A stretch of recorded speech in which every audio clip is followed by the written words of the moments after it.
அவருக்கு தெரியலப்பா, தெரியல, அங்க இருந்து தெரியல அவருக்கு என்ன பண்ணுவாரு அவரு.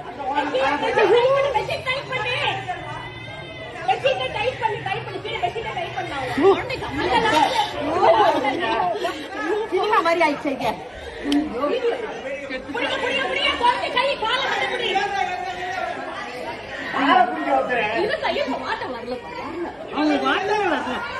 அந்த வீட்டுக்காரங்க இல்லையா? எந்த வீட்டுல இருந்து உழுதுதான் குழந்தை தெரியல. எந்த வீட்டுல இருந்து உழுந்தது குழந்தை?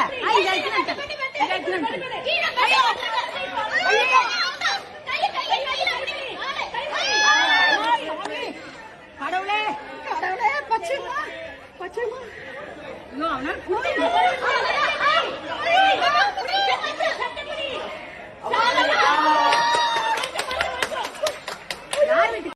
మీ ఇంట్లో చిన్నపిల్లలు ఉన్నారా? అయితే తస్మా జాగ్రత్త. ఎందుకంటే నిన్న చెన్నైలోని ఒక రెసిడెన్షియల్ అపార్ట్మెంట్లో జరిగిన సంఘటన ఇది.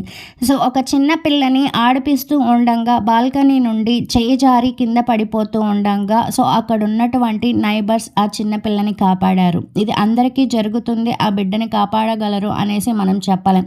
సో కాబట్టి ఎవరికైతే చిన్నపిల్లలు ఉన్నారో ఇంట్లో వాళ్ళకి ఒక 5 to 6 months రాగానే వాళ్ళు ఆడుకుంటూ తుల్లుకుంటూ ఉంటారు మన చేతిలో ఉన్నప్పుడు. సో కాబట్టి మీరు పిల్లల్ని బాల్కనీలో కానీ టెర్రస్ పైకి కానీ వచ్చి ఆడిపిస్తున్నప్పుడు మీకు సేఫ్టీ ప్రికాషన్స్ ఉన్నాయా లేదా అని చూసుకొని మరి పిల్లల్ని ఆడిపిస్తూ ఉండండి.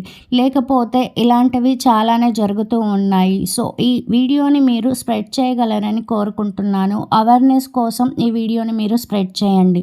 Thank you so much guys.